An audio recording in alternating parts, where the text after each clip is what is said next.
cmpradio.net. It's the station.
Every misstep. cmpradio.net, man. We are live. I pray that that this message hits where it's supposed to. That it allows you to understand, and it pulls you to give time, space, and energy to it, right? cmpradio.net. This is the Cultivating Mature Positivity podcast, but no, it's not. It is not. This is.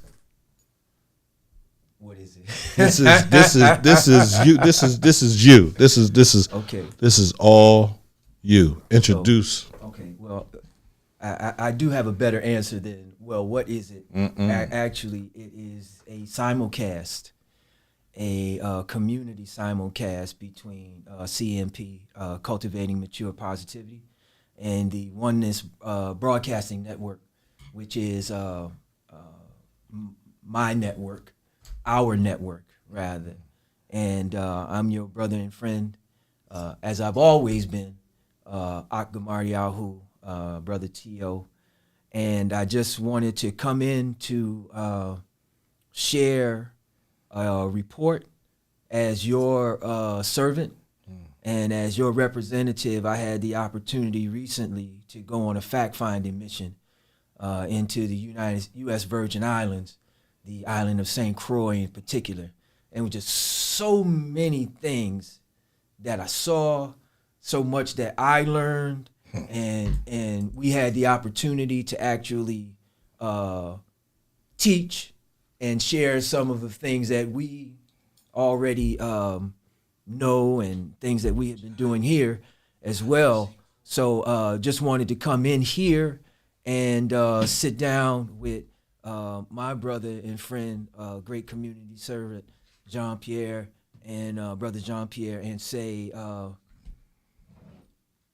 give the detailed information about the report and open it up to the community to let you know what's coming next.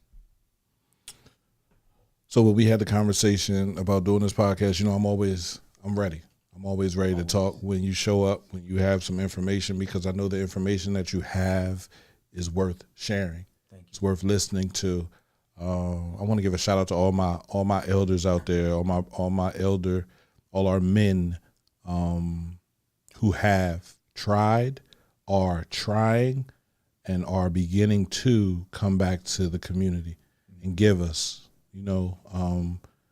Doesn't matter where your story comes from. Listen, you could tell a story of a person that sold drugs and did bad things in his community, but found out that he was worth way more than what he sold his soul for, right?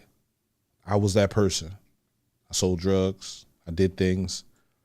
And I realized that I had to change. Went to therapy, talked to my therapist, told me about a radio station. Always wanted to be a radio host. All right, I'm going to go to one. Went to one, PQ Radio 1. Shout out to Purple Queen, No Q Tommy. They gave me space. They gave me opportunity. I learned. I grew. They left Chester, went to Philly. I didn't speak Philadelphian. I didn't care about the city council. I didn't care about none of the stuff that was happening up there, even though I know it affects us too, even though I know we go through the same thing. 19013 is where I'm from. See Pride, Chester. I got to go back home. Called a friend, called a brother.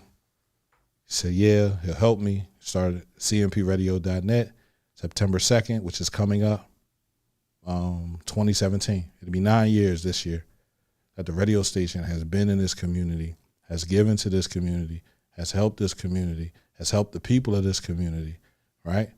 And sometimes things have to, I'm not going to say break, but things have to shed skin.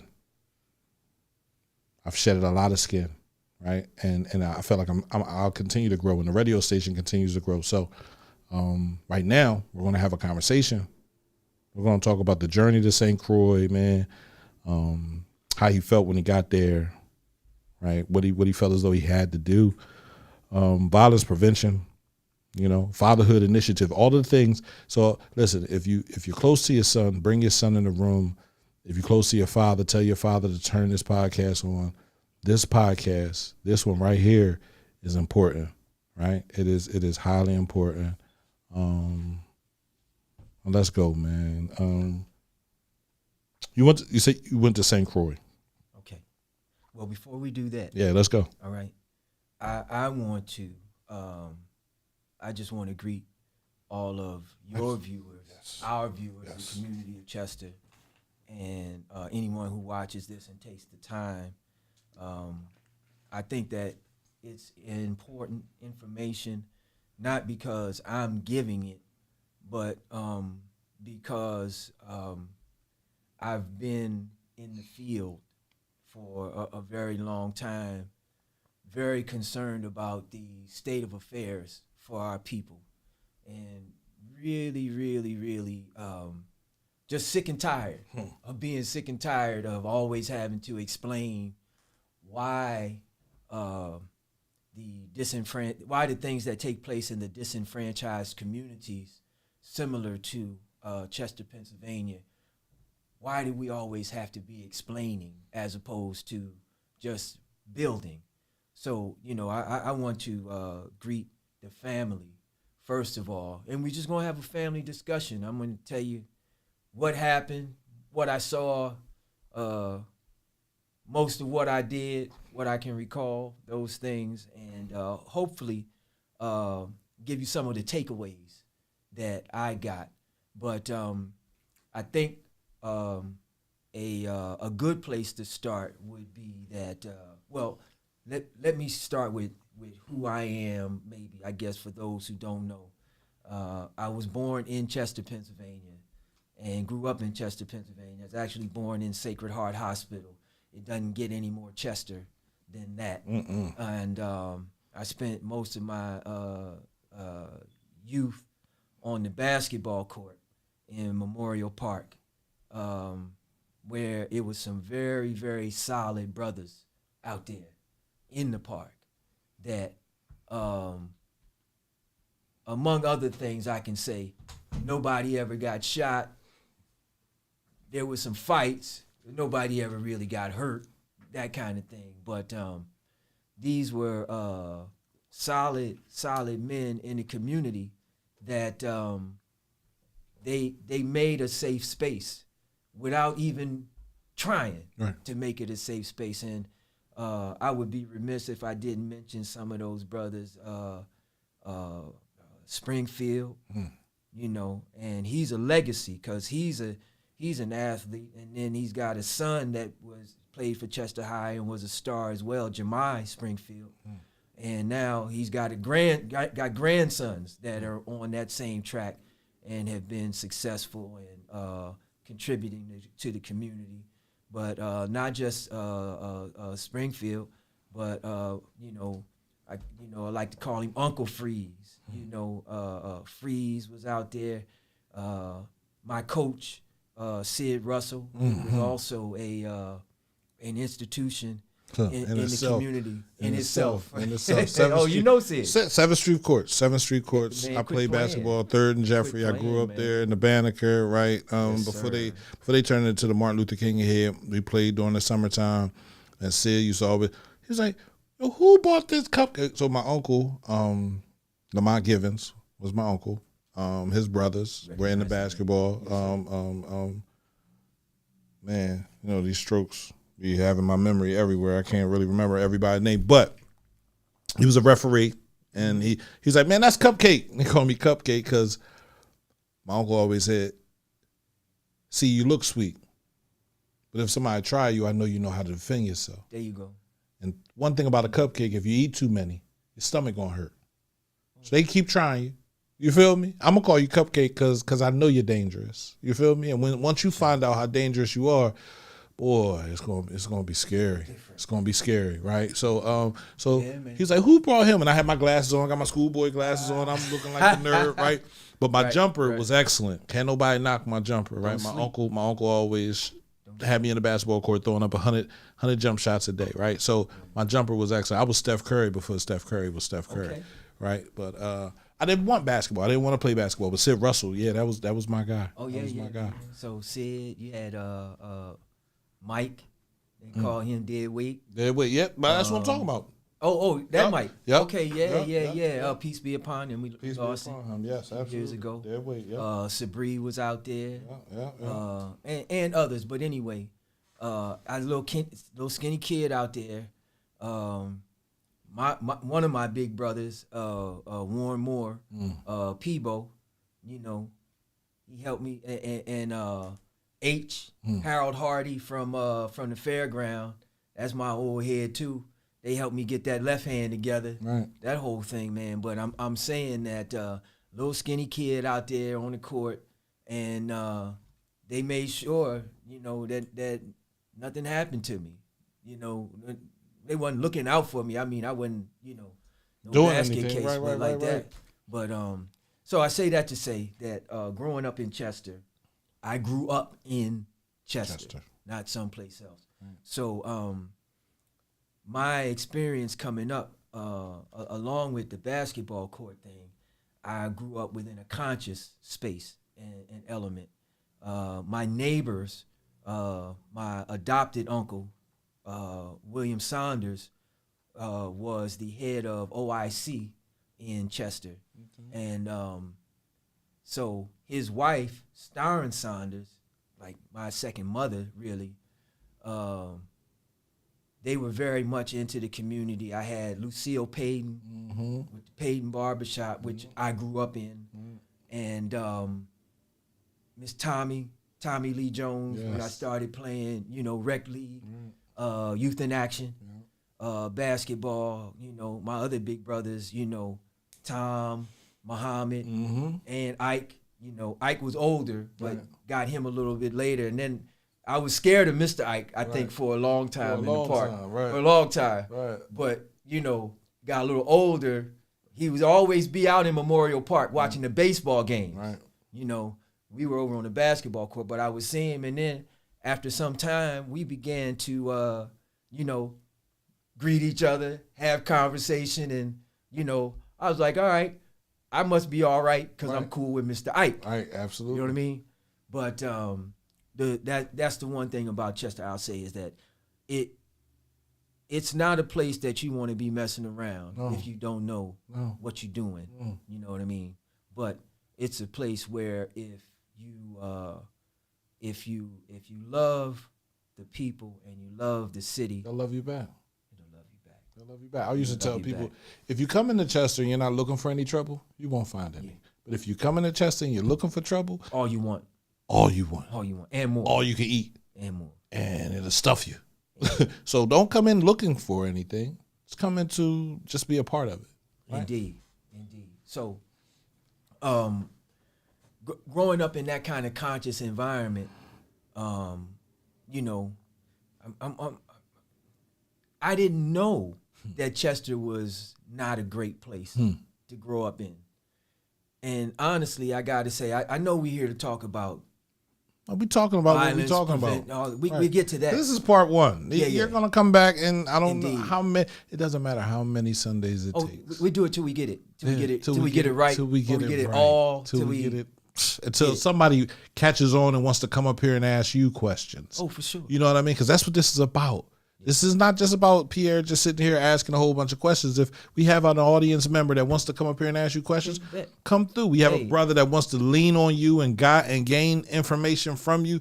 Come through. That's what we're here for. That's what we're here for. So if they can reach us through the live and we see the question, we'll respond to Absolutely. it. If they can call on the phone, we'll try to do. I wish they could call on whatever. That costs money. I got to get some money to get a phone line up in here. That's what we can get these people to donate to now. We need to get that in. So y'all send $20, $50, $100, whatever. You got your not for profit up so they can deduct it and all of that. So we'll go that way. So as far as Chester goes, I can say that the good people of the great city of Chester, we have something to offer as well. We have a lot to offer, and it's not just sports, okay? So within that space, I had the opportunity about, we'll start here, about however many months ago it was till February. So we're in the month of July. Wow, that's about 4.5 months ago. During Black History Month, I was invited to come and to conduct a conflict reconciliation workshops at Lincoln University, my alma mater. So in that, and because we got very glowing responses to that, another brother of ours who happens to currently be the director of gun violence prevention for all of the U.S. Virgin Islands, who also attended Lincoln, got a chance to see that video, and we started talking. So out of that, I was hosted last week. This time, I'm in St. Croix. So last week, I was for about, we'll say 12 days. It was 10 to 12 days within that space. I was hosted on the island by the Office of Gun Violence Prevention in St. Croix. And not only does he handle St. Croix, but as I said, all of the U.S. Virgin Islands. Right. So, interestingly, and the idea was to see how we might be able to exchange information, how we might be able to collaborate in the future. And Brother Pierre, what I experienced was moving, was revelatory, I learned things. I did not know that St. Croix I mean, many of us, as your people hail from Haiti, right? And them being the first to strike a blow for freedom against European domination, colonization, and slavery under Toussaint Louverture. Yes. I did not know that St. Croix was the second Yep. to do so. 1848. Exactly, Yep. exactly. So they were, and so the date for Emancipation Day. See, in the United States, they have Independence Day, but for those countries in the Virgin Islands and so forth, it's called Emancipation Day. Now, So- before the U.S. it became a territory of the United States, it was owned by different countries. Indeed. When St. Croix gained their independence, they were actually from Denmark. Denmark. It was the people from Denmark. So they walked. And it had passed probably about 6 times before then. You know. So they walked up and they was like, "All right, we ain't doing this no more." So that's what it's all about. Yeah. When a people get frustrated and mad, they don't want to attack each other, and they wanted us to, right? Y'all just attack each other, y'all fight with each other. Oh no, we're coming to you, right? Because there are questions that you have to answer, but more than anything, we're not doing this no more. No. When enough is enough, It's enough. Yeah. So that everyone would know, because I did not. I was ignorant of this. And ignorant not meaning that I was mentally deficient, just didn't know. So sometimes there's an ignorance that is truly ignorant in terms of its expression and presentation. Have you ever been to St. Croix before? No, This is my first time. So why would you know?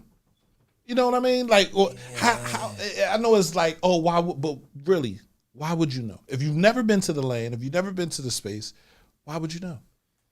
That and that's a part of it for me, that we should want to know. Yeah, we should. There should be a curiosity about some things that makes us say, let me go find out about that, especially as easy as it is now with these telephones. But that's why you went there.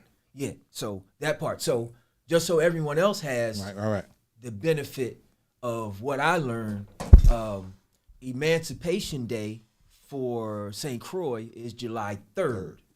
And of course, the United States and St. Croix being a territory of the United States currently, it also celebrates the 4th of July. Okay. So were they doing 250 there too? They weren't doing 250. Yeah. I mean, all of that.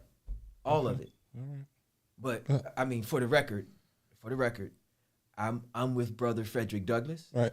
and Brother Chuck D, Right. on Independence Day. Okay. Okay, Well, because it ain't my Independence Day.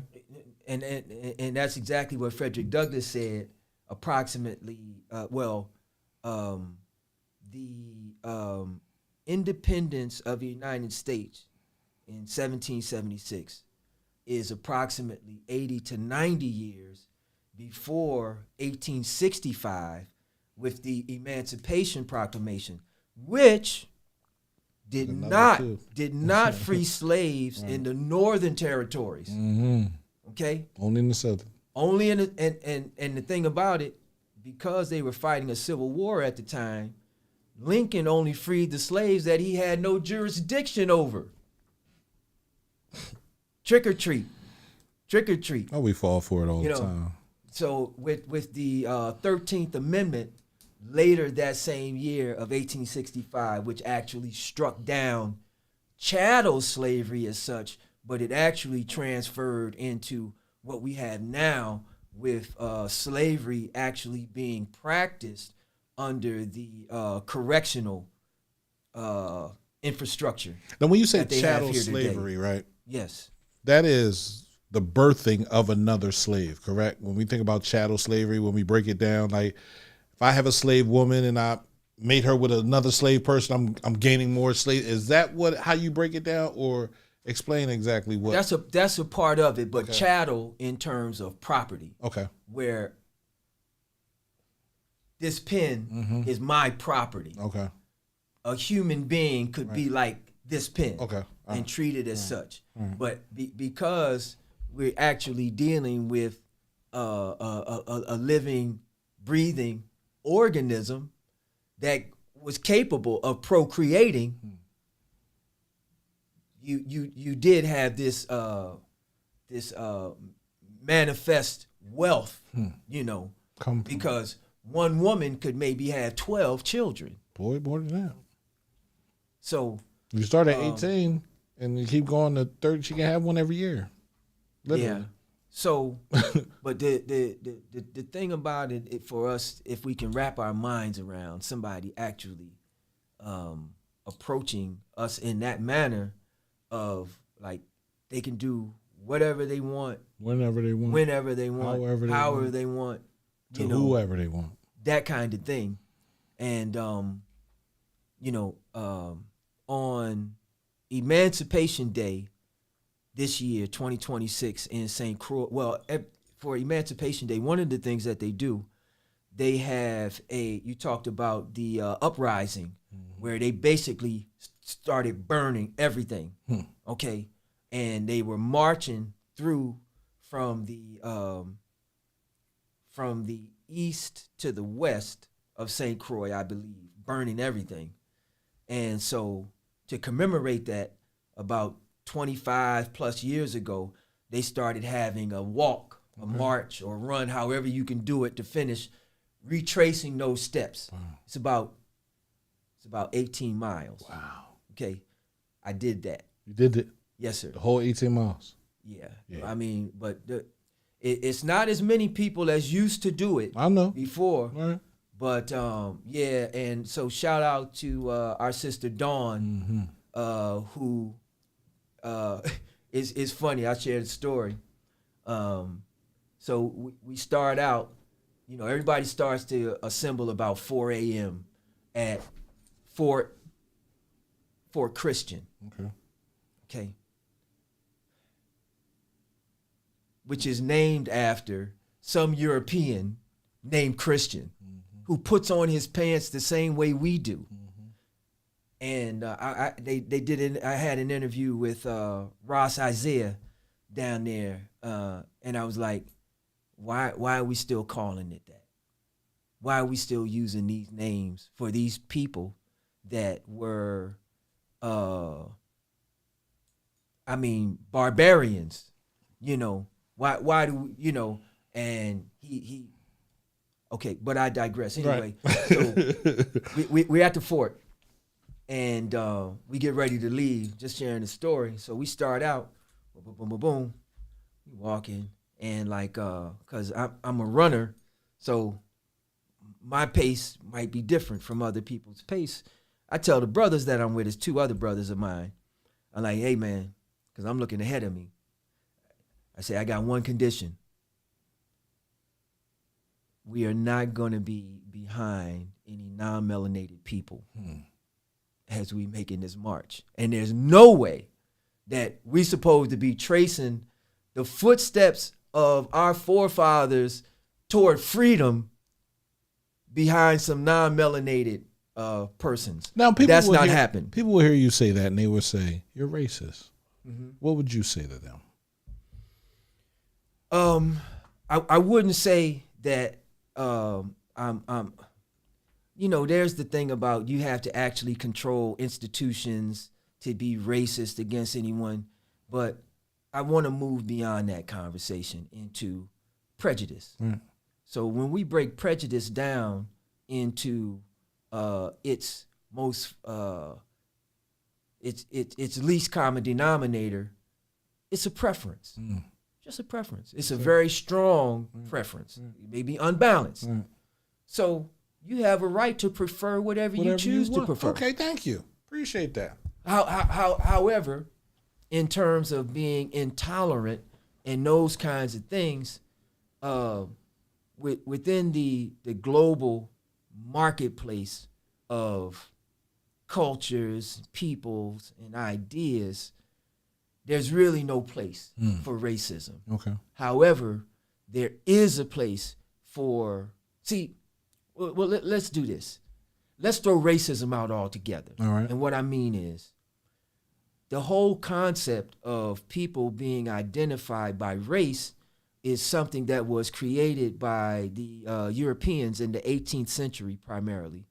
People like Charles Darwin came with the theory of evolution. You had Carolinus Linnaeus, who came with the science of taxonomy, and Thomas Jefferson and other people like that. These were all students of these ideas. And basically what they did, they created a system where the highest point of evolution that you could aspire to was to be a white male human being. And they also said that melanated people were basically like animals, maybe a hair above actually being animals. So these ideas came out of Europe at that time. Prior to that time, there's no concept, there's no historical record of people being referred to as a result of the hue and cast of their skin. And we've really gone into some very sick places with that. When you think about what's taking place in India with the caste system there, that is inspired by their interaction with the European colonizers that colonized them. So it's a very twisted kind of thing when you turn around and start doing to your own kin and kind what the colonizers and your oppressors did to you. I mean, which is what Africans are many Africans are doing right now on the continent, and it's a problem. So we live in a see and do society. Sure. What you see is what you do. You feel me? So when you have someone come into your area and just put pain on top of people and they leave that space open for you to step up into it, why would you do anything other than what they did? Yeah.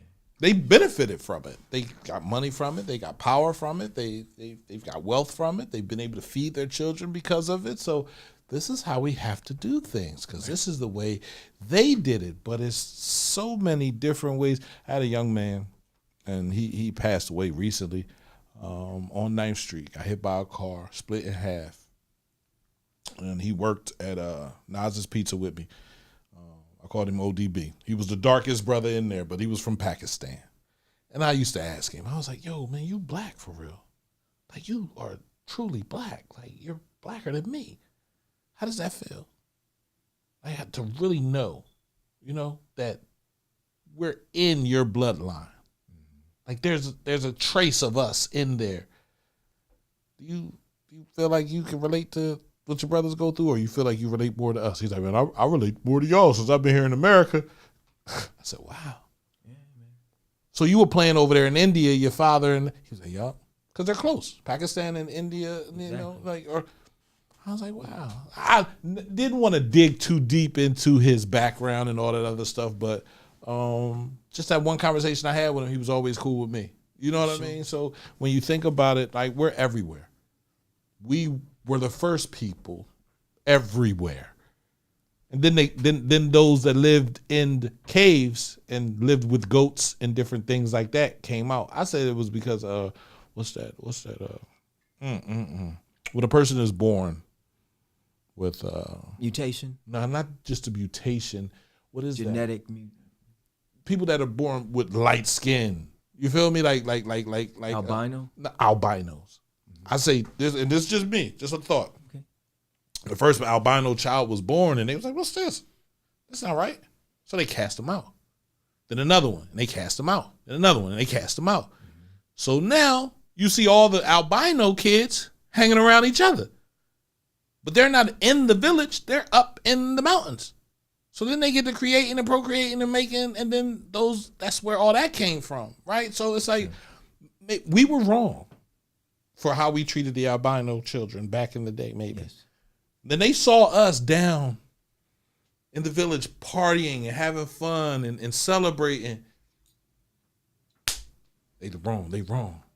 So they come down out of the mountains one day and they take over. They got power, right? They got guns. They got things that we've never seen before. And they get us to give them our prisoners of war, because we're tribes, so we're battling against other tribes. So we gave them our prisoners of war, thinking they would treat them the way we weren't beating our, our indentured servants. We weren't doing all, but they were. It was all about subjugating a whole class of people and getting them to think less of themselves when we're greater than.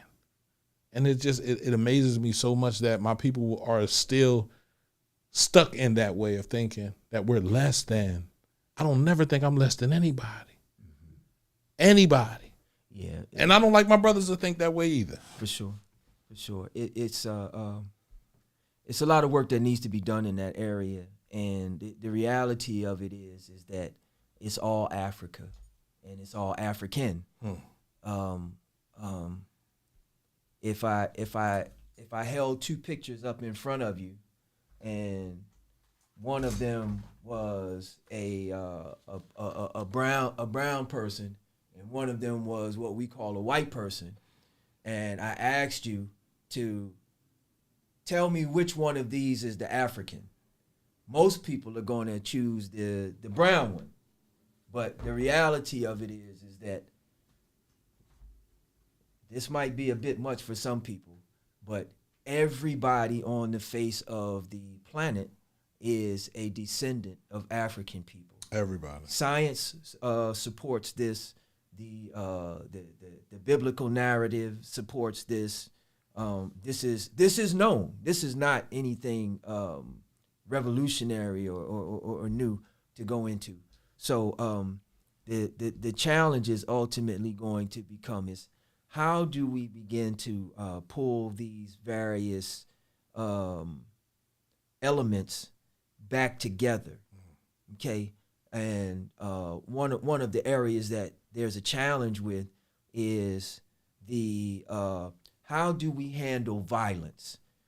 Because when we talk about bringing these various strains of people and cultures together, there's the historical record of all of the brutality, all of the mayhem, so on and so forth, that has taken place.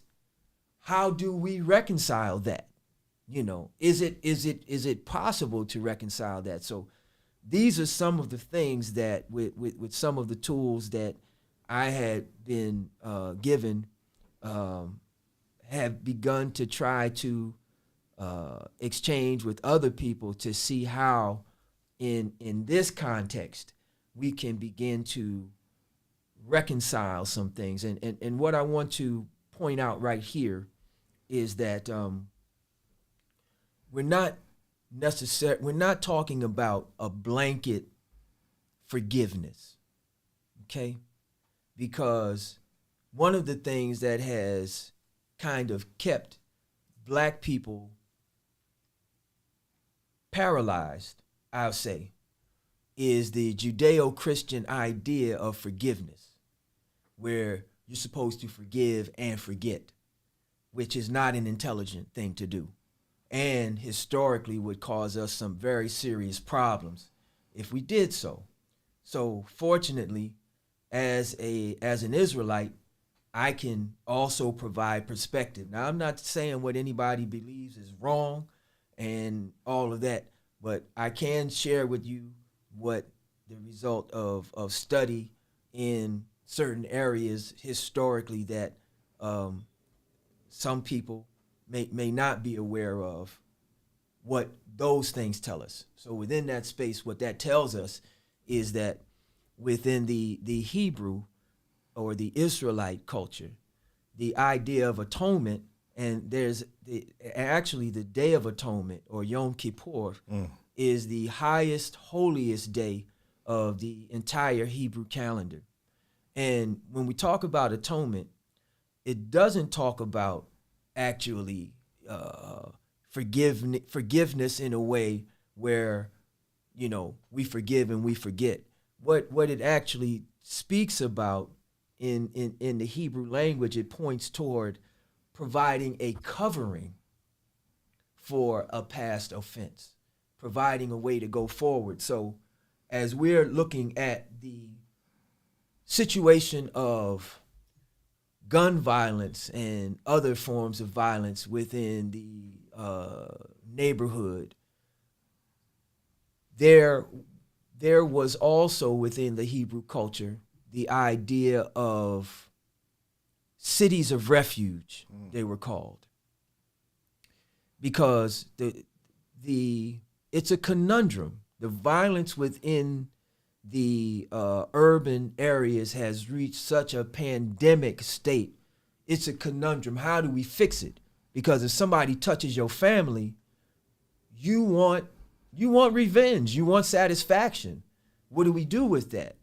Well, within the Hebrew culture, they had cities of refuge where if you happen to cause the death of someone unintentionally, and it wasn't just straight murder or whatever, you could flee to a city of refuge, and the family was not permitted to come within the confines of that city and do harm to you. So one of the things that we've begun to talk about with the Office of Gun Violence Prevention in St. Croix is practicing that same thing at this time. And what I mean is when probably in the 90s, 2000s, maybe going back into the 80s, as a member of the Hebrew Israelite community, we had communities throughout the United States and throughout the world, really. So if somebody had an issue up in Chicago where they couldn't be there anymore, they needed to go someplace else. If they had their head on straight and they was willing to, follow the instructions that we gave them, we would send them someplace else, and they could work in our restaurant, and they could get their life in order if that was what was in their heart. So I'm just sharing this in terms of some of the actual approaches that are going to be necessary and that we've been discussing in terms of in engaging this monumental problem that nobody else can fix for us. Nobody. We have to do it. And when I say we, this is a conversation that no insult, no disrespect to women, no disrespect to any other group of people on the planet. This is something that the violence that black men are inflicting upon one another can only be resolved by black men. We're the only ones that can stop it. Say it again. Okay? We're the only ones that can stop this. So at this time that I'm coming back to Chester and coming back to the continental United States, the idea is to, begin to organize, brothers, not begin, continue, but organize at another level now. The Divine Universal Brotherhood and other organizations that exist, okay, we calling y'all out now because there's no way to resolve this situation. However, when strong black men come together and they pray and they plan and they move, there will be progress. So I can tell you that I've been moving various places throughout the United States to find other like-minded people like us and begin to see how we can work together and we can bless one another to help to improve the conditions of our families and our communities. And those conversations have brought us all the way to this point now where the next step is establishing a prototype. There's not a whole lot of talking at this point that needs to be done. No. At this point, we've been able to assemble a good number of people with various skills, such as accountant, lawyers, other things like that we need, and other people who are in the field. I want to mention this one brother because what we're going to do out of the Divine Universal Brotherhood chapter in Chester, we're adopting the Office of Gun Violence Prevention setup from St. Croix. They have 3 positions. Well, they have 4. You have the director, you have the outreach coordinator, you have the survivors engagement specialist, and then you got this other brother I want to tell y'all about, man. He's my guy, man. Brother Damian Lang, okay? The position that he holds is a violence interrupter. Violence interrupter. I love this. Now, You just hearing about this? yeah, man. Well, we've been doing it in Chester for a minute. Violence interrupter? Absolutely. Okay. Right. But I hadn't heard it. Right. So when I'm talking to the brother and I'm finding out that he was a former GD Right. of note, Right. walked away from that and elevated into the space where he's actually trying to be a part of the problem. Absolutely. And we need more brothers to do that. Yeah, we need more. Give you an example of a situation, and as you say, I need to know who we have like that now, because that's been people like Imam Fareed, Right. myself. We get on, hey, we going down there. Right. He bring the brothers with us or whatever, so I need to know, other people who, because I don't have that pedigree that every brother has, but I know, hey, young brother, we need to talk to you. We need to talk to you. We need to talk to you. See, so I was hired by the district attorney's office in 2020 to be the outreach coordinator, right? To reach out to young men. That's how I looked at it, right? When I took the job with the DA, I understood that Chester has been, for a while, it's breeding ground for the county, for the state correctional facilities. Our children are lost. The local criminal Right. industrial Right. complex. Yes. They make money off Money of off crime. of that, right? Okay, go ahead. Our young children are lost, right? Their fathers before them were also lost. The fathers before them, not as lost, but were also lost. So if we go back so many generations, if we go back 6 or 7 generations, we end up in the 1960s when we were coming out of Jim Crow and coming into the North and understanding what Civil we had rights era. and civil rights and all of these things. But then we go into the Vietnam War, heroin. Then we get into cocaine. Then we get into crime. So there are so many things that have disrupted our equilibrium where we're not even with each other as far as being men, right? Where we can't look at a man that has less and say, yo, bro, let me help you out.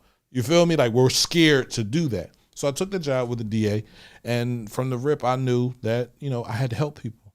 So I was helping people. I would go back into the DA's office. I said, we need a grace. We need a gun program. So they gave us a gun program, because the majority of the people that are carrying guns in the city of Chester are only carrying guns because someone else is carrying a gun. They're not carrying a gun because they're violent. No, this guy went into the gun store and bought his gun. He just didn't know he needed a license. Right. That happens a lot. So he gets locked up. So now he's locked up. Now you're going to put him through the whole process of becoming a criminal now. So he can't never get a gun license. You're criminalizing him. And so when that happens, now is whatever I do. I know this because the first charge I ever had was a gun charge. I got locked up in Philly. I was a college student. I came home for Christmas break. I got locked up. And it was like, all right, I ain't going back to school. Now, my homies never let me hang out with them like that, because I was going, nah, P, you going to school, go ahead over there. You feel me? But once I got locked up, it was like I was welcomed in. All right, nigga, you here now. Right. Then go back to school, dropped out of school, began to do the criminal thing. I'll never get a job. I'll never be able to do this. Oh, I'm going to do this. I'm going to do that. I'm going to do this. And it started to be fun. until it wasn't. So I realized that Wait. Until it wasn't. Until it wasn't. That part. Right. That part. Because it really wasn't fun. Oh no. Right. But I thought it was. I go to the DA. I tell the DA, listen, we need a program, a gun program to help these young men that are that they get locked up with a gun. 18 months. They should be on probation.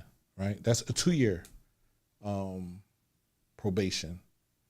It's a 2-year probation for your first offense. Yes, it could be seen as a felony if you did something with the gun, but if you just get caught with it, it's basically a misdemeanor because you get 2 years probation. That's what I got. 2 years probation. Okay. And the judge said, you want to go into the Army? Fuck no. I'm not going into your Army. No, I'm good. I'm going to stay home. But my uncle was a lawyer. He was like, listen, if you go into the Army, you ain't got to worry about probation. If you don't go into the Army, you got to be out here.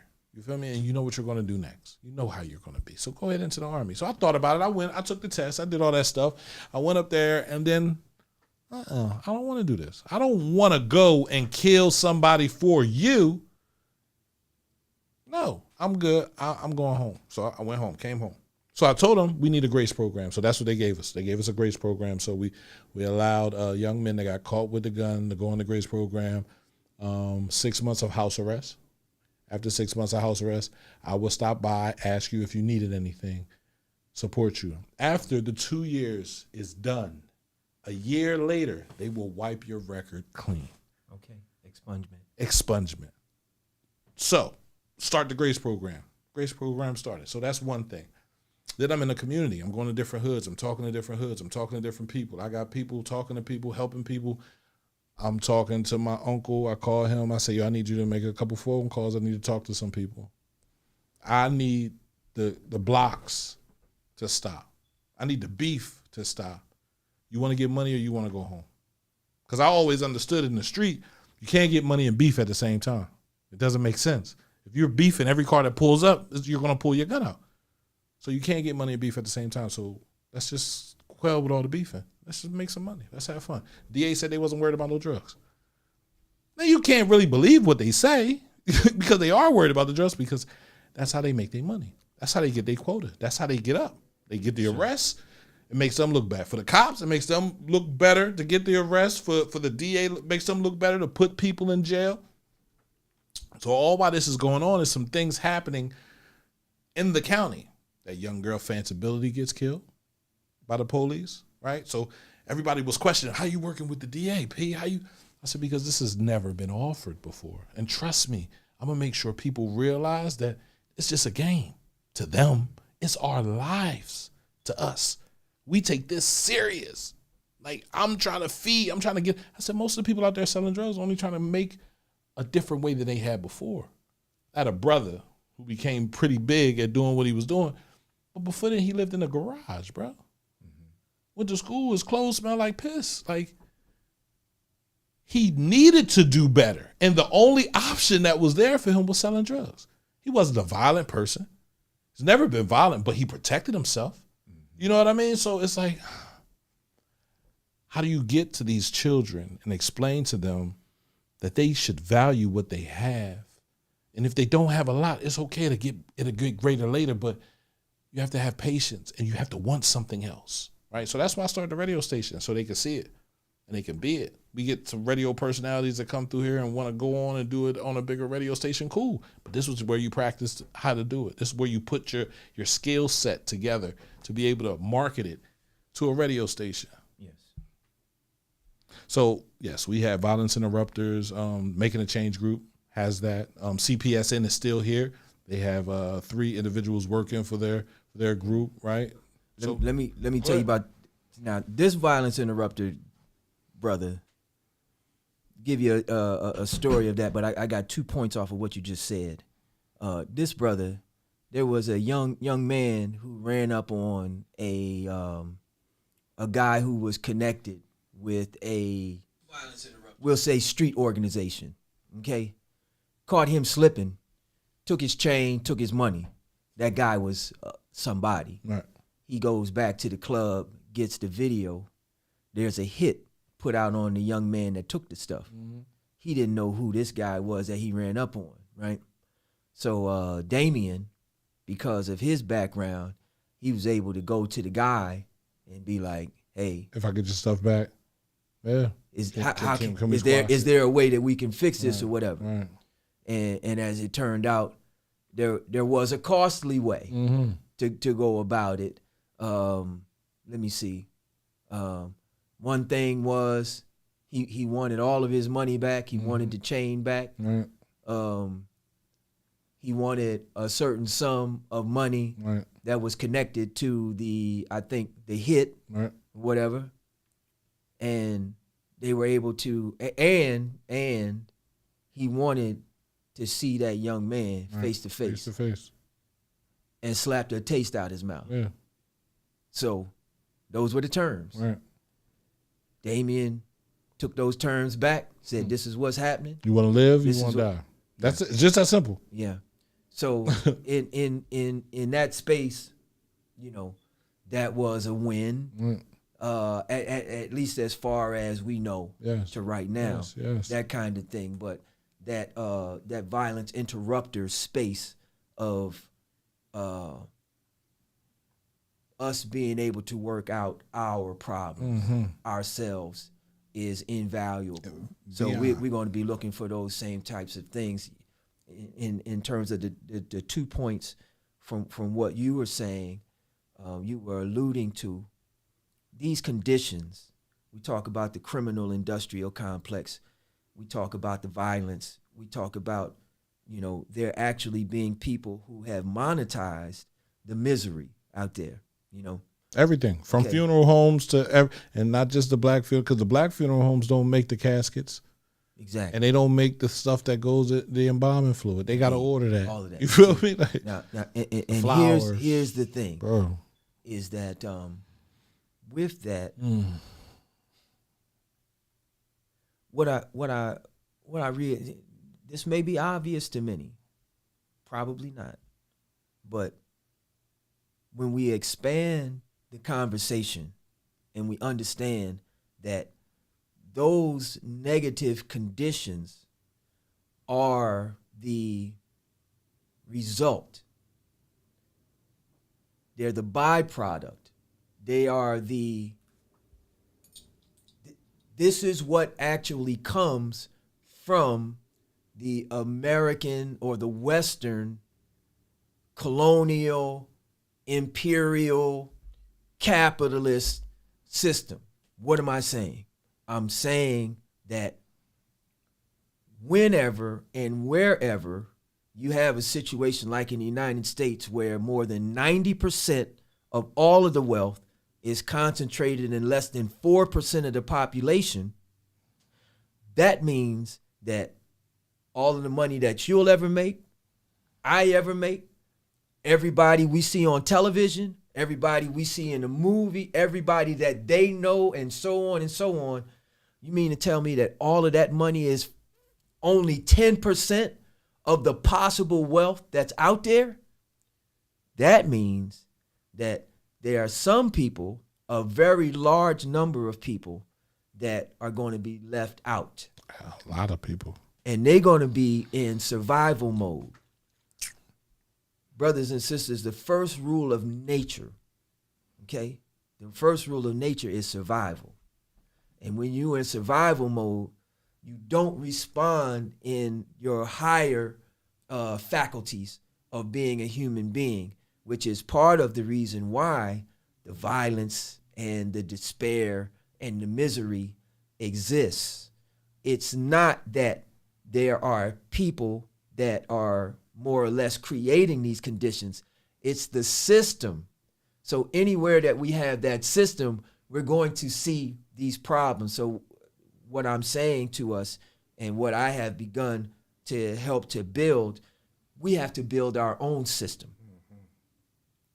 within these other systems that may be larger right now today. And I'm saying to you that I know that it can be done because of the fact that as a member of the African Hebrew Israelites of Jerusalem, a group of people that left the United States more than 55 years ago and built their own systems self-sustaining, doing for self outside of America, inside of America, and around the world.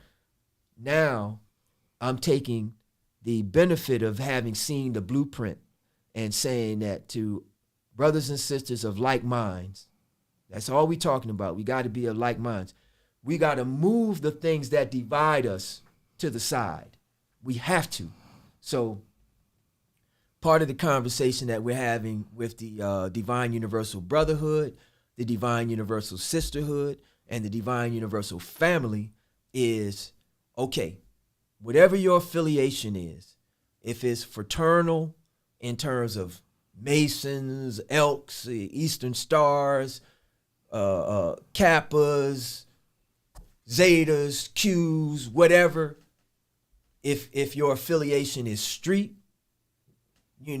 oriented, or if it's police, if it's political, if it's business, whatever our affiliations are, listen, leave that outside. Leave that at the door. No, hard so that we it's very easy. So that we can sit down at this table and discuss how we can improve the condition of our families and communities. And what I'm saying to you is that modestly, I've got a 100% success record with that conversation.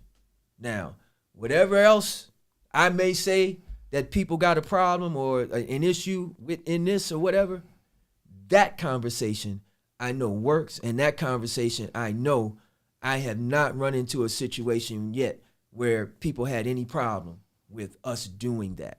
And I've been doing that over 20 years.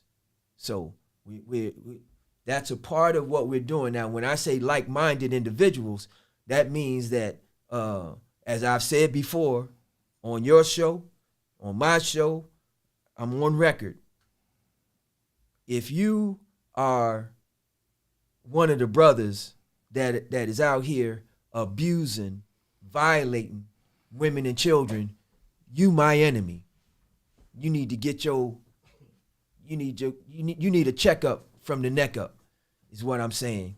But so in terms of that, as we go back to the actual fact-finding mission, what I'm saying is all of the wife-beaten, child molesters, whoever you are, you're not going to do well around the brothers that's in the circle of what we have right now, represented by myself and our all-star engineer, Brother Pierre, today. So that's a part of what needs to be said, is that it's the system. We aren't broken. Black people are not broken.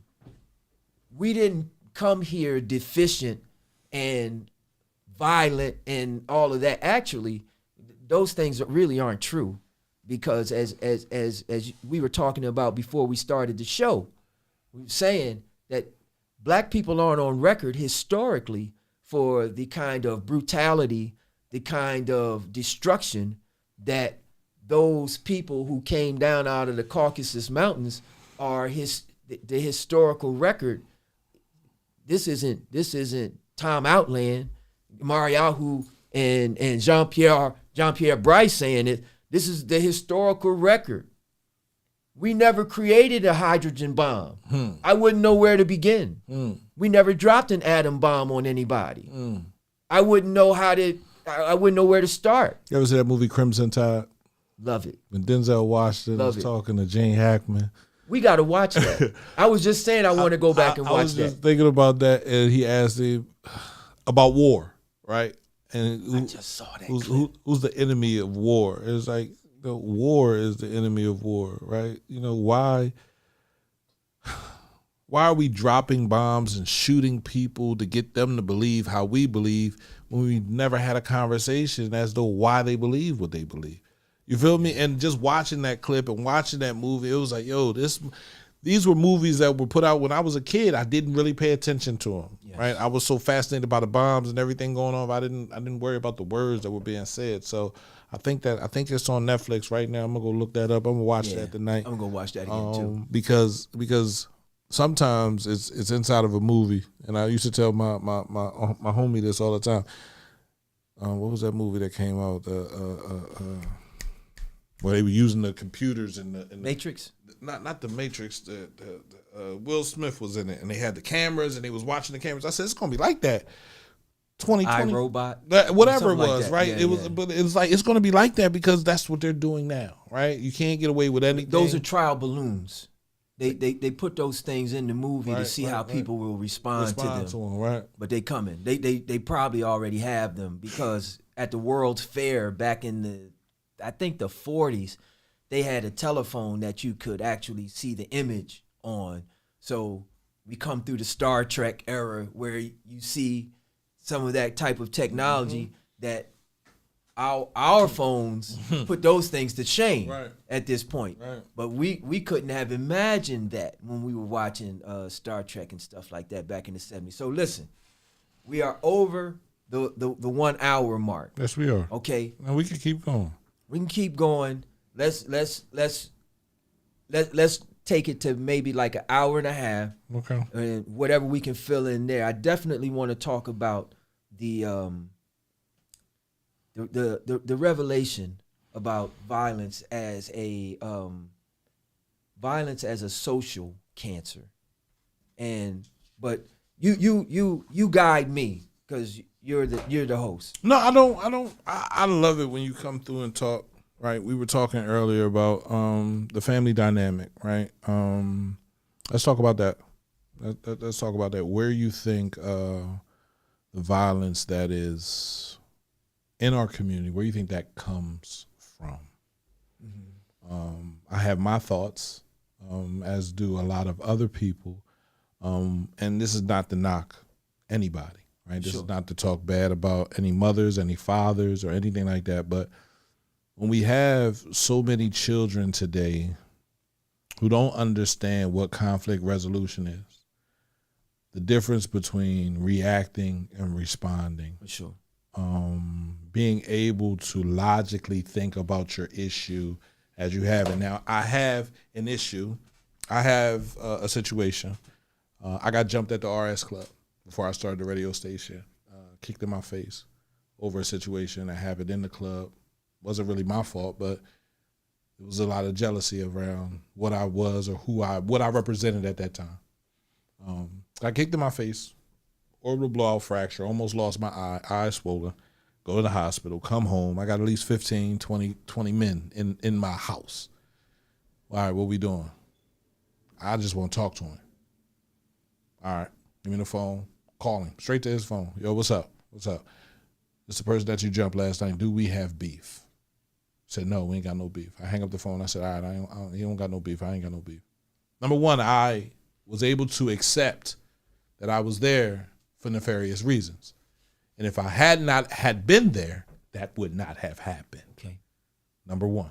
Number two, I didn't want nobody in that room to die because I made a decision to go and do something to him. Mm-hmm. Number three, I didn't want my son to inherit. You understand what I'm saying? Understand what I'm saying? Like, if I didn't want my son to inherit my bad deeds. Yes. So in that moment, I'm looking at these men. I realize I have to change my life because I'm no longer the person I was to that point. Right. I just changed, literally. Yeah, man. In front of their eyes. Yeah, man. And sometimes we have to be okay with that change. We have to be okay with walking away. We have to be okay with being the bigger person. And I know it's hard. Oh, yeah. Trust me, I know it's hard because I'm sitting here right now with a face with screws in it and a pen and underneath my eye to keep my eye up. You understand what I'm saying? Like, and sometimes I'll be looking in the mirror and I'm like, I get so, but I'm like, no, you forgave it. You can't react to it. And I see the brother. Every time I see him, I shake his hand. I know he tired of shaking my motherfucking hand, but like, thank you, bro. Like, you don't know what, yeah, you Yeah. fucked me up. You messed my eye up, but you also gave me a new life. Because the radio station wouldn't have happened if that wouldn't have happened. I wouldn't have went to therapy if that wouldn't have happened. I wouldn't have been able to sit and look and say, damn, I was tripping. See, the problem. And I got consequences being able to accept my accountability from my father. That's the first part, I think. But when you started with the question, you asked about what are the causes, what are the reasons. I think we're clear on those things. It's a million things, you know. One major one that is an umbrella over many is that many of our young men are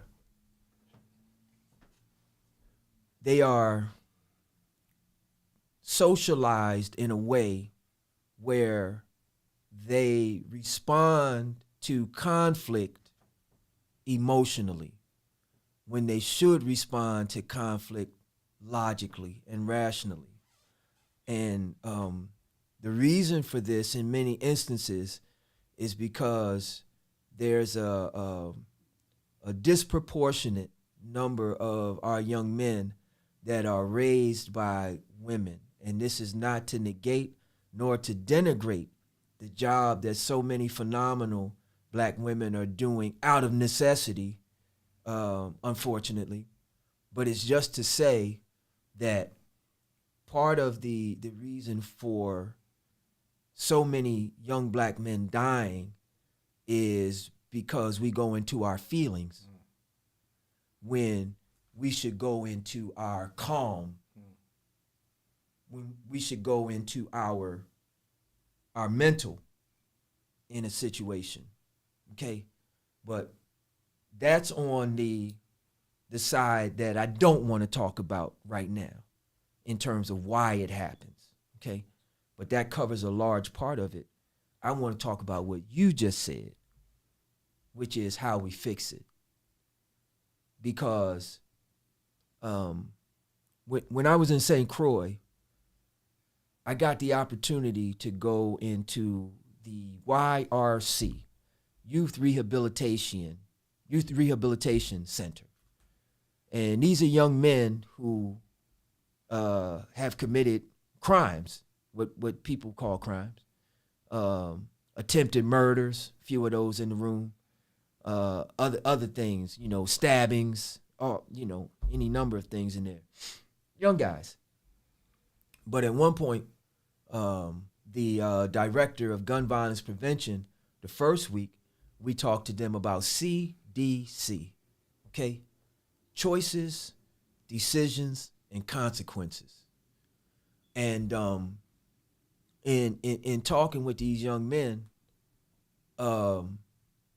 and relating that to your story, see, the only way that this gets fixed is at some point, somebody's going to have to forego the revenge. You have to be like, we're going to stand down. And it's interesting because at one point, I'm talking with the young men and we talked about loyalty.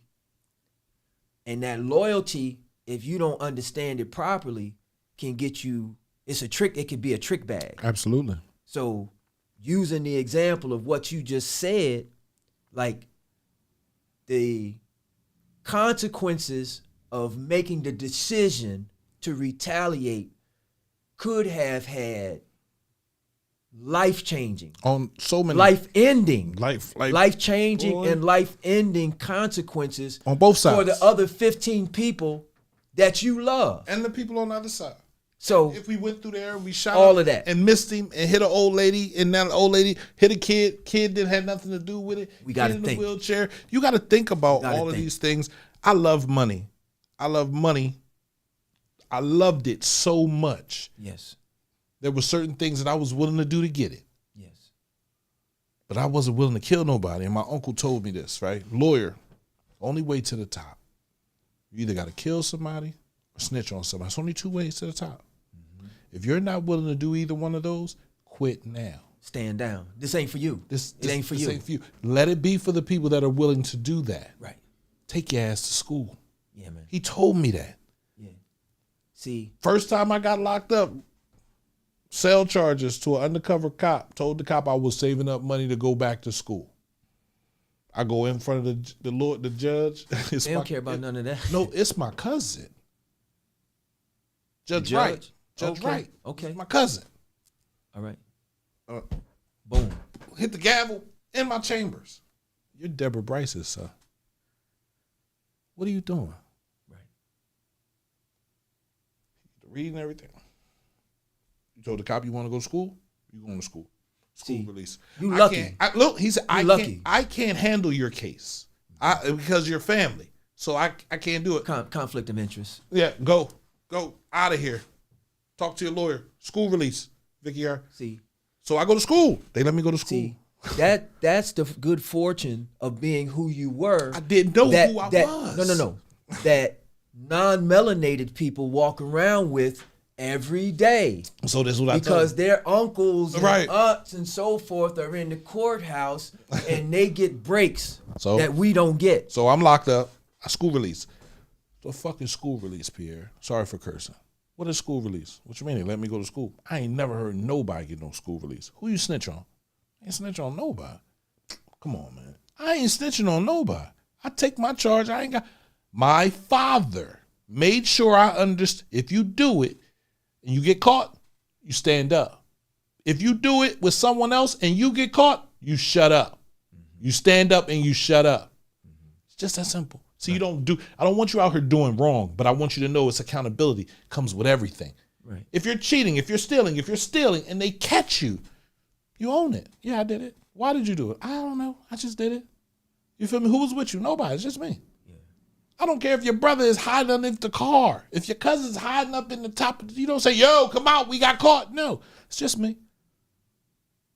Because you need people out here to take care of your family. You don't want to take everybody to jail. It's just you. Yeah, it's just me. Okay. So I learned that very young. I understood that. So it was never about. That's ownership and maturity at another level that we need to see replicated by other people where they say, because at one point we were talking with the young men there, and I want to tell you where I started with the young men. And don't let me forget this point about loyalty. Okay. But where I started with the men, the director of gun violence prevention said to me, he said, listen, for the first time, you may not want to talk too much because they kind of got that canine instinct.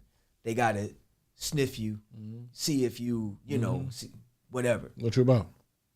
So I said, hey, man, this is what I do. I got this. You know what I mean? Not being, arrogant. Right. But no, this is what I do. Right.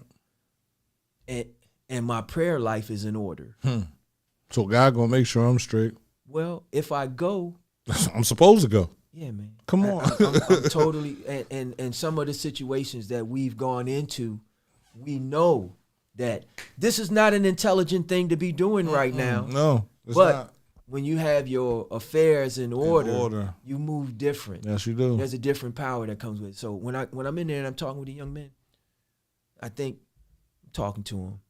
First question I ask them, this hit me like a ton of bricks, P. I said, if you had anywhere in the world right now, you sitting in this room, anywhere in the world, where would you want to be? Name a place. Just tell me. Every last one of those men, every last one of those men said the same thing. Home. Didn't say Paris, France. Didn't say Italy. Didn't say anything exotic. Egypt. Just want to go home, man. Okay. That hit me like a ton of bricks. Now I told him, I say, listen, while I'm here, everything, while we in the circle rules apply to everybody. Anything that I ask you, y'all can ask me. And I'm going to answer. But I'm going to tell you, it's other places that I can be right now. I mean,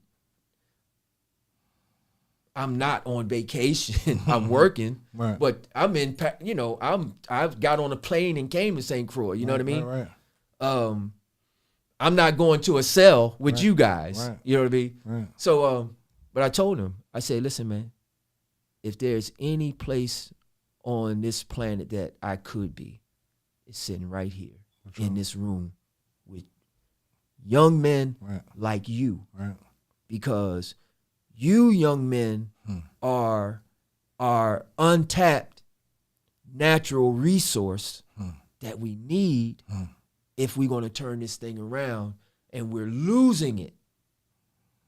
So And a lot of it is because of self-destruct. They got divide and conquer, and self-destruct on autopilot. We're doing it to ourselves.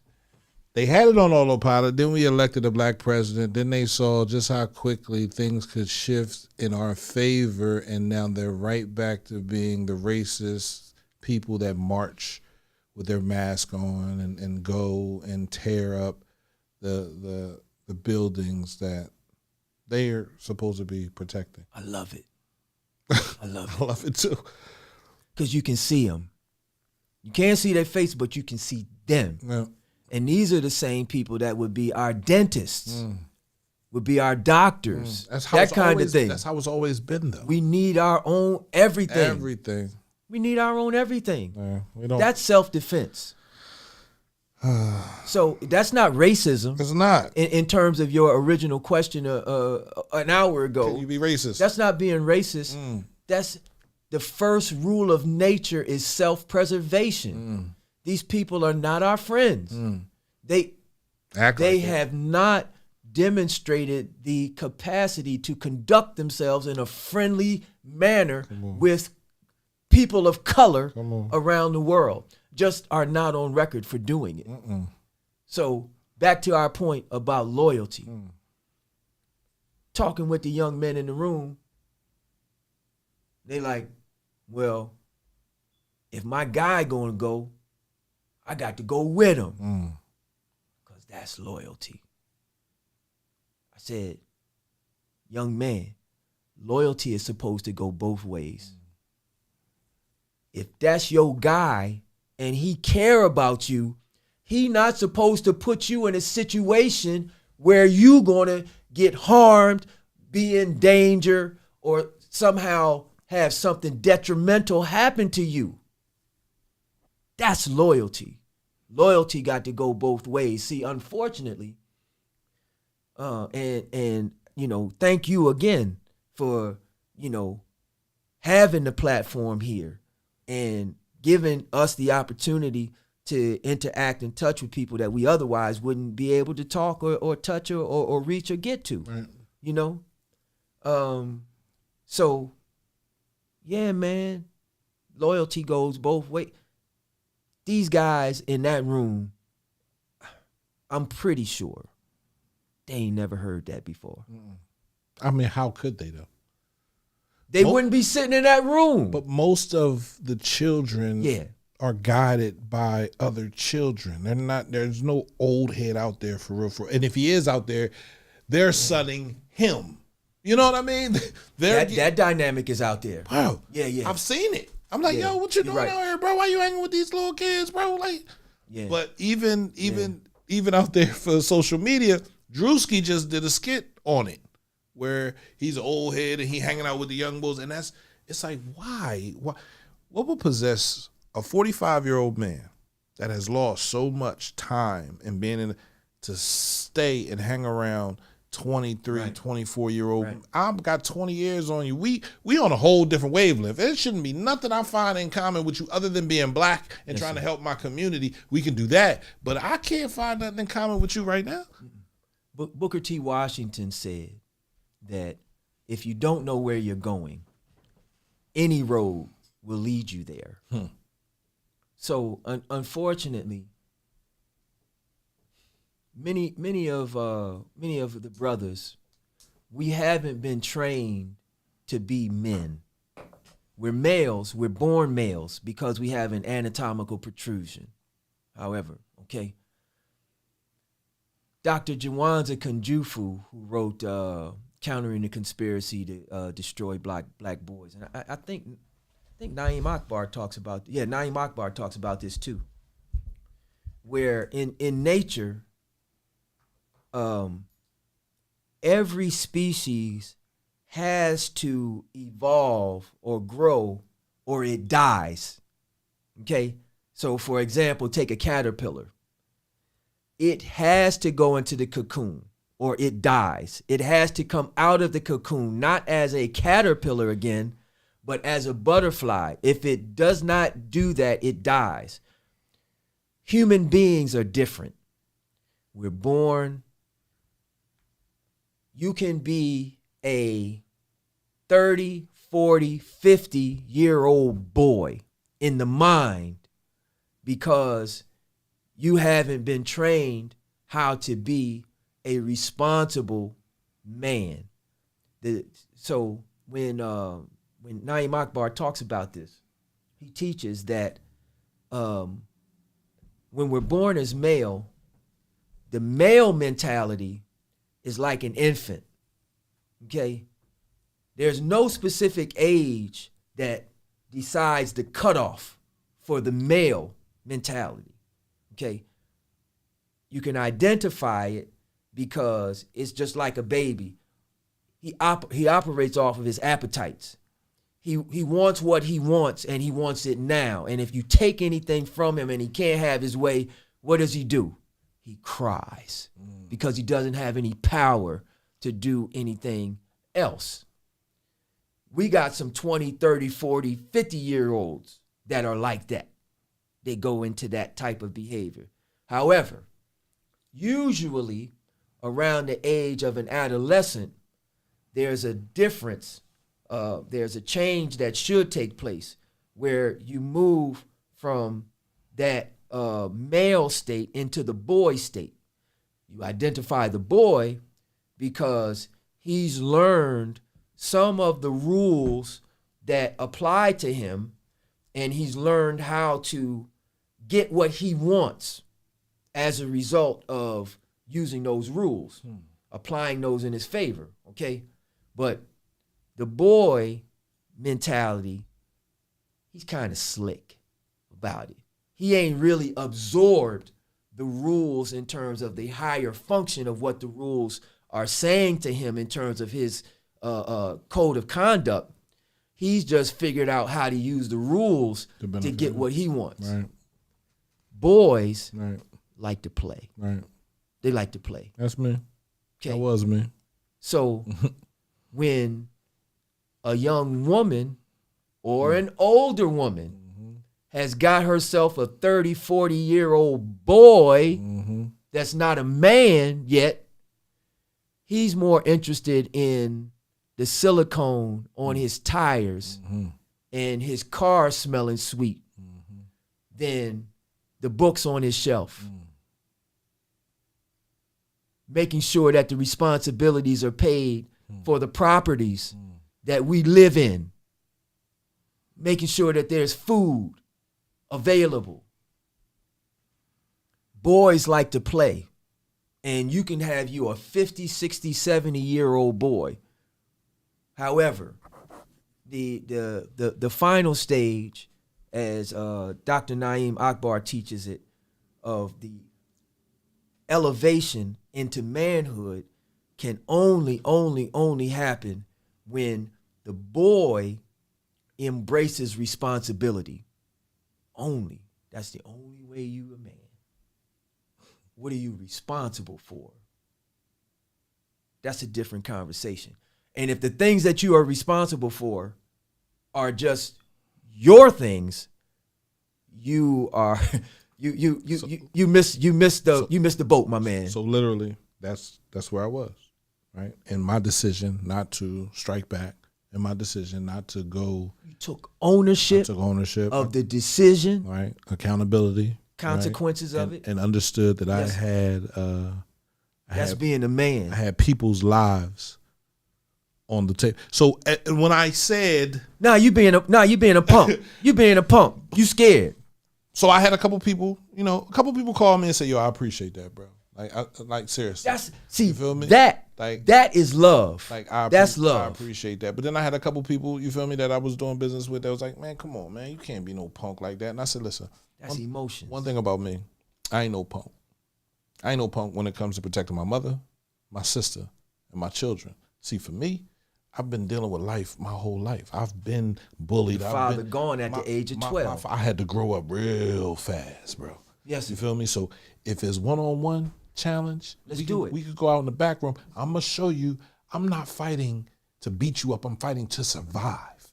And that means I will rip your throat out to survive. I don't want to fight you. There's no reason to fight. There's no reason. Disagreement ain't worth fighting over. You messing with my chick, that ain't worth fighting over. Losing some money, you robbing me, that ain't worth fighting over. I'ma rob you back. You understand what I'm saying? Like, I'm not gonna.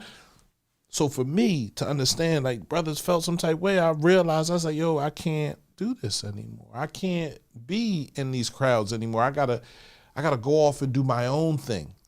And that's when I went to therapy on my own. Yeah. Right? That's when I understood that I had to stand up and accept the responsibilities of being a man. We've exchanged the greetings and so forth and said how much, we respect and appreciate each other. But I mean, just understanding that in a more finite and granular, detailed way of what you just said, man, I love you that much more for that. We can win. Yes, we can. When we got men like that in the room making it. So what I want to say, and this is one of the takeaways we'll get to, is that we're opening up the circle, brothers. We're opening up the circle. You can be in the circle with the brothers that are having those kind of conversations that can get you to where you want to go so that you win. Okay? So we're calling a meeting within the next 7 days. I'm not exact. I got 2 venues in mind. I just got to go back and get the date confirmed. But today is Sunday. Within the next 7, give me 10 days. I don't think I'm gonna need 7 to 10 days. I'm calling the meeting of all mature, concerned, responsible men. Okay. It's time for us to step forward together and take control of the situations that only strong, only mature, concerned, responsible black men can deal with anyway. Okay? So more information on that, but you can call, you can reach me on Facebook, Tom Outland, Outland. You can text me. You can call the radio station. You can go to Oneness Broadcasting Network. You can go to the Divine Universal Brotherhood. Most of my stuff is on Facebook right now. I'm trying to think which websites to give you, but let's just deal with Facebook right now. But by all means, please, please, please reach out to me, to us, and get the details on this information. But what I also want to say, hey, look, my phone number, call me. If we serious, 484-885-6360. 484-885-6360. I'm not going to waste your time, so don't waste mine. Okay, where are we at, Brother P? Oh man, listen, we had 1 hour and 33 minutes. And like I said, you can come by here any day you want, like, and we can do this again next Sunday if you're free. Okay, let me close on one Go thing. ahead, do your thing, and we'll pick up there. Absolutely. The next one, because we haven't gone through your notes, have we? No, I mean, and I didn't think we would. I've been touching on some of it. I mean, you have been touching on some of it, but I didn't. When you said you wanted to come through here and what you wanted to talk about, I was like, well, yes, while St. Croix is important, and everything that you experienced in St. Croix and saw in St. Croix is important and learned in St. Croix, you already know what you're really trying to do here. Indeed. Right. So just indeed, I'm gonna let you talk. Okay. We're opening up an office of violence prevention and intervention in the area, and we're going to model after, and I'm going to find out more about what's already in place so we don't have to reinvent the wheel there. Right. We're calling the meeting of the Brotherhood, the local meeting of the Brotherhood, okay?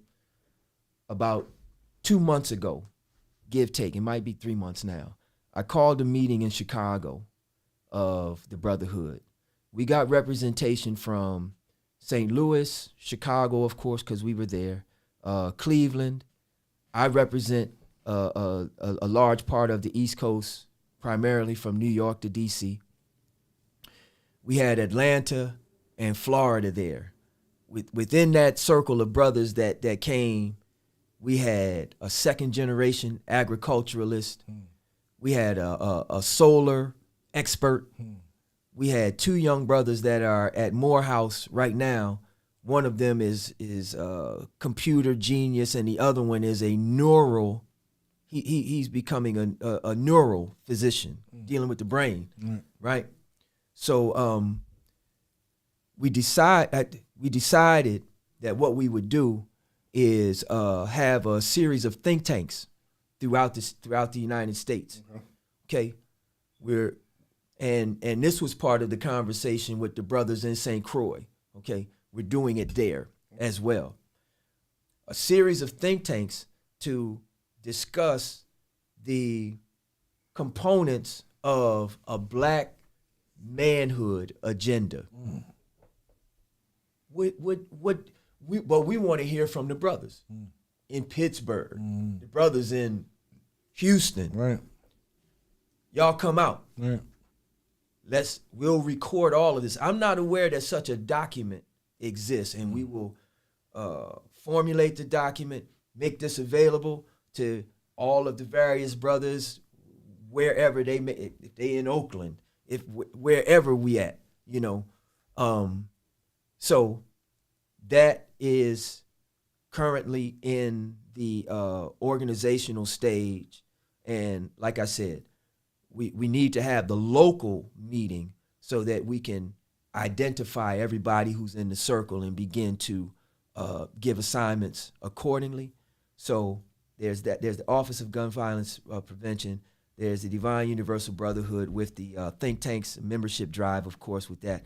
But also the thing that I want to close on is the revelation that I had in St. Croix as it pertains to violence. And I've been in health and wellness for over 30 years, probably over 35 years actually, been vegetarian or whatever. And as it pertains to cancer, what I can tell you, there is no cure for cancer. The only cure for cancer is prevention, not getting it. What am I saying? The medical establishment is not guiding you in the correct information. What am I saying? I'm saying that the only organism that is capable of healing itself is the human body. If you give it what it needs, there's a thing called homeostasis. That's balance of the body. You give it the proper nutrients, air, sun, rest, and those are things physical activity. On Maslow's hierarchy of needs. That's Indeed. At the bottom. Same thing. Homeostasis. Same thing. You feel me? Homeostasis. As well as, just a basic being able to sleep, clothes, and different things. That's at the bottom. At the bottom. So when you balance the body heals itself. If you break your arm, the doctor don't heal your arm. The body has to do that. They put you in a cast until you come back in a few months. It's the same thing with cancer. So what I'm saying, the revelation that I had as it pertains to violence, okay? Cancer is an anatomical imbalance in the body where the body goes into, survival mode. improper processes take place and the body begins to actually consume itself, killing itself softly. This is cancer. What I'm saying is that violence, where cancer is the anatomical imbalance, the violence, the misery, and the despair is the social cancer. Violence is social cancer. Okay? So the same way that you can't heal cancer is the same way that we can't heal the violence. The only cure for it is prevention. Now, unfortunately, the question comes, what do we do about the violence that already exists? That means that some special, just like in the body, if you're sick, there are some special processes that have to be taken because of how bad things have gotten. To try to move things back, we have to do that same thing with this social cancer that we have. We talked about the cities of refuge. Mm-hmm. We're going to have to, some men right now today, young men, they created a situation where they live where they can't live there anymore because somebody's going to have to go. So hopefully we as black men and black women in support, of course, we love you, we'll be able to help save some lives, but not just save lives. I mean, give life back. Give lives back to these young men, because when they give their life away to the system, it ain't theirs no more.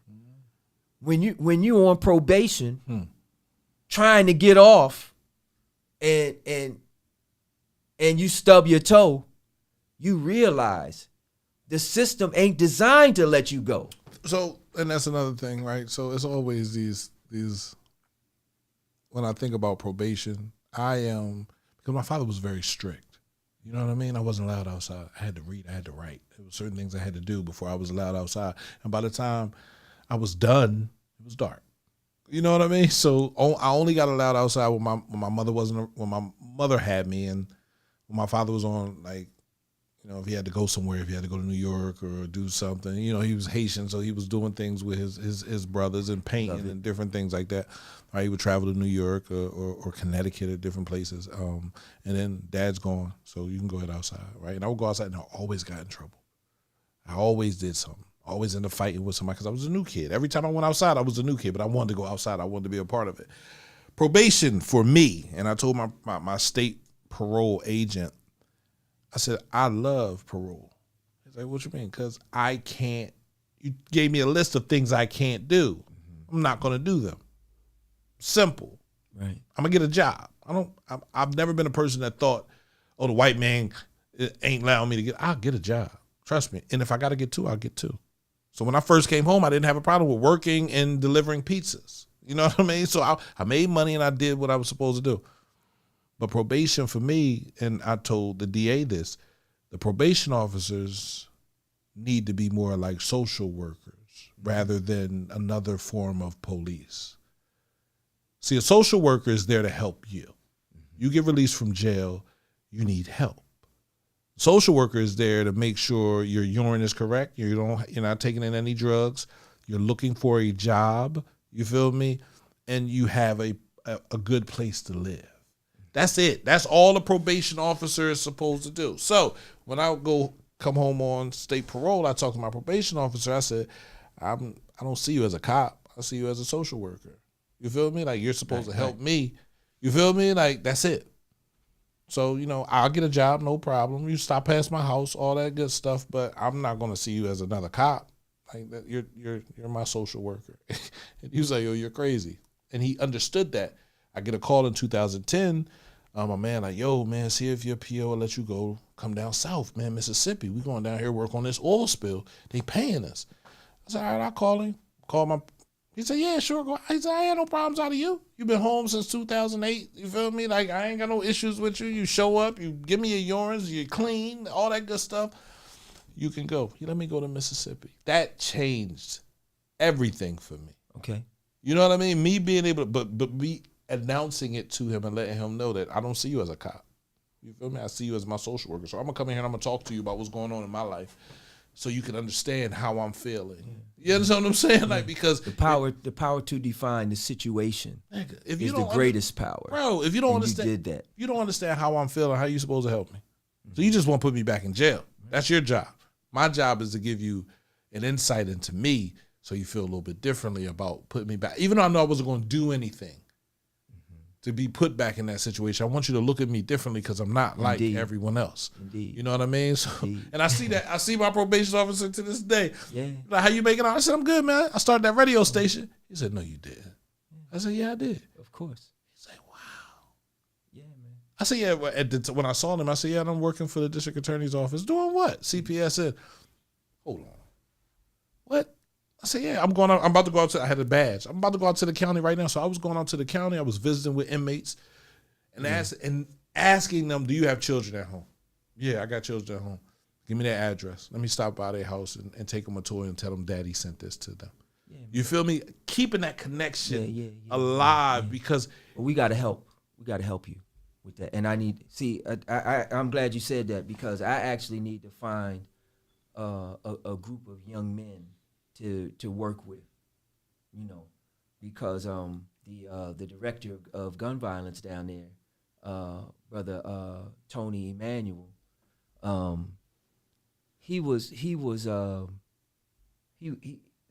they had required him to do 4 sessions, 4 workshops with those young men that we're talking about. And he decided that wasn't enough, that they needed regular engagement. Yes. So since that time, since last year, he's been giving up his Saturday. Absolutely. That's what I got the opportunity to participate in. So I'm looking to do that, and I'm looking for other brothers that want to be involved with us in doing that. I'm with you. We got to find a group of young brothers that we do that with. But so those of you who are watching it that know of something, right? It's like at the airport. If you see something, say something. Say something, man. So let us know how we can help. Yeah. I've always been a person that understands, like, every situation that I've gone through was so that I can explain what I went through to somebody else. Exactly. You know what I mean? And I know my elders feel the same way, right? Every college that you've gone to, every book that you've read, give me that information, right? Because or hit me to a book that I need to pick up, because that book you just described. What was that? Hold on, I'm over here doing a million other things. Countering the conspiracy to destroy black boys. It's actually a series. Yeah, I'm trying to find that and get that right, because I'll call Miss M. Yeah, tell her we need some of those. Yeah. And actually, maybe we can start us a study group, right, as well. Absolutely, around those things. So, anybody who's interested in any of this is what we're doing. We started a man's group because there were men that were working for different organizations, and these men that were in the community helping had their own things that they had to get over. So even the helper needs help. Indeed. You know what I mean? So you got brothers out here trying to help their community. Right. But, and I tell people this all the time, just because I went to therapy and I've been going to therapy is a constant for me. Okay. After all the trauma that I've experienced and the things that I've gone through, I have to continue to go constantly. Helps your mind breathe. I'm not going to sit here and say I'm 100%. I'll never be 100% healthy. You feel me? Because there is so much trauma and so many things that have happened to me, right? That there's no way I could be 100%. But understanding that therapy helped me, understanding how therapy, and then understanding my brothers out here. You got to talk to somebody. Yeah. You have to be able to relate to somebody and give that energy that you have to somebody else. I love the thing that you said about the social worker. So we're going to have to create that kind of an entity within the brotherhood, because we may not get parole people, officials that think that way. No, they're not. Okay, fine. We don't need y'all to do that. I told him I don't need you to think you're a social worker. We'll do it ourselves. How I see you. We'll do it ourselves. You're a social worker. So I'm gonna come in here and tell you what the hell I'm dealing with. Yo, my wife yelling. You know, she's used to me making a certain type of money. You feel me? I'm not making that money anymore. I'm really trying to change that. You feel me? I'm looking for a job. I need a job. So again, I go back to the beginning, planting the idea to the cop that I was saving up money to go back to school led to the judge that was my cousin looking at my paperwork and talking to the cop, and the cop saying, yeah, he said he wanted to go back to school. That gave me school release. Getting released from there, and I got locked. I messed up. I was selling cigarettes, and somebody snitched on me, and I went back down, so I didn't get to finish school, but I had straight A's in school, right? I was in the accelerated program. I was doing everything I was supposed to do. Yes, but again, I want money.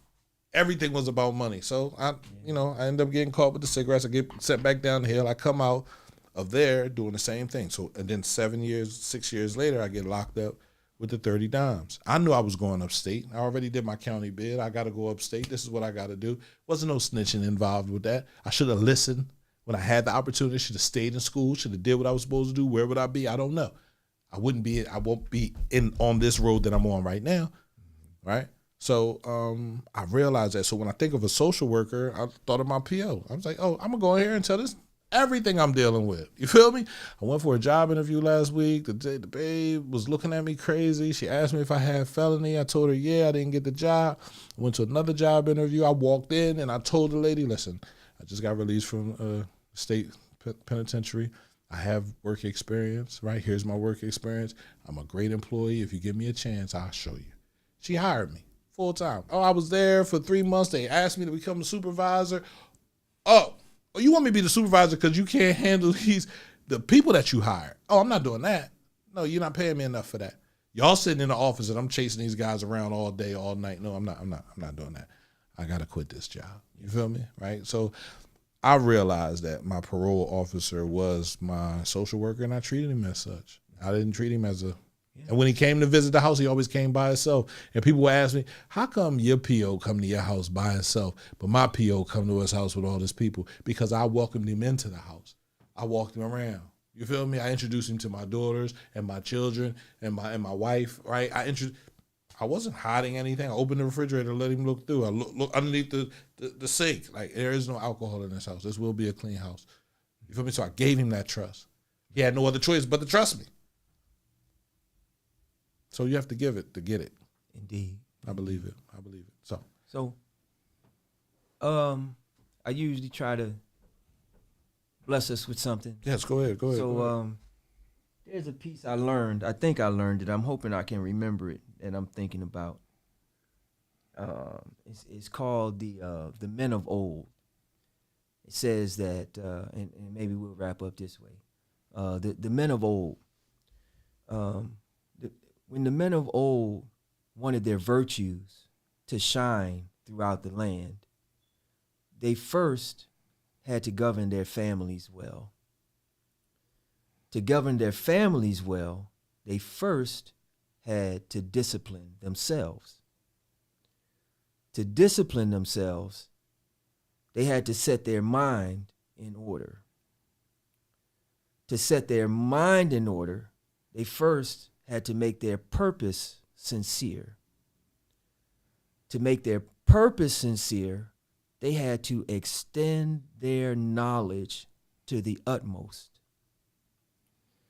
Such knowledge is acquired through a very careful assessment of things. For with things properly investigated, knowledge becomes complete. With knowledge complete, the purpose becomes sincere. Once the purpose becomes sincere, the mind is set in order. Once the mind is set in order, there is true discipline within the home. When there is discipline within the home, there is peace throughout the land. I'm your brother and friend, Brother Gamariyahu. That's our all-star engineer, the owner, proprietor of, what is it? CMP Radio .net, cultivating mature positivity. Sure. Yes, sir. Yes, sir. Yes, And sir. we'll be back sooner than later. So everybody, please be good to yourself and be good to each other. Peace.